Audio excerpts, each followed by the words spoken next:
बिलासपुर में कृषि विज्ञान केंद्र और सेंट्रल वेयर हाउसिंग ने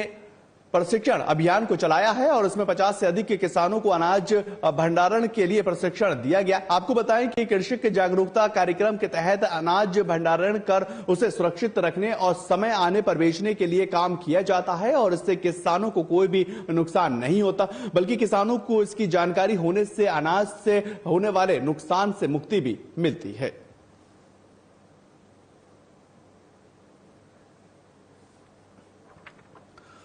ये बिलासपुर की दरअसल आप अपने टीवी स्क्रीन पर तस्वीरें देख रहे हैं, जहां पर कृषि विज्ञान केंद्र और सेंट्रल वेयर हाउसिंग ने प्रशिक्षण अभियान को चलाया और इसमें 50 से अधिक के किसानों को अनाज भंडारण के लिए प्रशिक्षण दिया गया है। साथ ही साथ आपको जानकारी दें, कृषक जागरूकता कार्यक्रम के तहत अनाज भंडारण कर उसे सुरक्षित रखने और समय आने पर उसे बेचने के लिए वो काम किया जाता है। इससे किसानों को होने वाले नुकसान की भी भरपाई होती है और उनका नुकसान भी नहीं होता, बल्कि किसानों को इसकी जानकारी होने से अनाज से होने वाले नुकसान से भी मुक्ति मिल जाती है।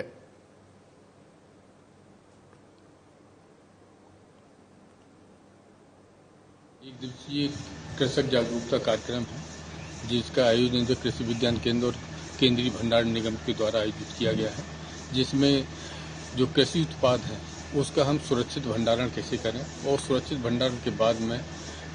से लेकर के जो उपयोग तक या बिक्री तक के समय में कैसे उसका सुरक्षित की भंडारण किया जाता है, गुणवत्तापूर्ण, और जो उसमें लगने वाले जिससे जिन कारणों से उसके गुणवत्ता की, उसके अनाज की जो क्षति होती है उसको कैसे नियंत्रित किया सकता है, उसके लिए कौन कौन से वैज्ञानिक ऐसे वैज्ञानिक पहलू हैं जिसके माध्यम से अनाज को हम सुरक्षित कर सकते हैं। आज का एक प्रशिक्षण कार्यक्रम कृषि विज्ञान केंद्र में आयोजित किया गया है। ये सेंट्रल वेयर हाउसिंग कॉरपोरेशन और कृषि विज्ञान केंद्र के संयुक्त तत्वाधान में हमारे कृषि विज्ञान केंद्र के सभागार में आयोजित किया गया है। इसमें हमने